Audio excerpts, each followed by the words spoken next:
How to fix Webtoon app not working. Hello guys, so all what you have to do is go to the settings on your mobile phone, scroll and until you find the apps manager, click here, and after that click on the apps.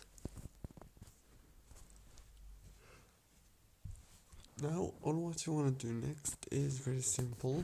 Scroll until you find the Webtoon app right here and click on it. As you can see, click here on force stop. After that click on the permissions, make sure to enable all the permissions,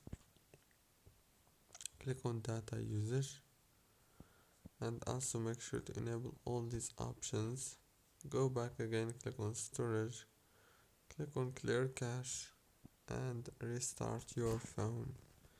Don't forget to like and subscribe, and thank you for watching.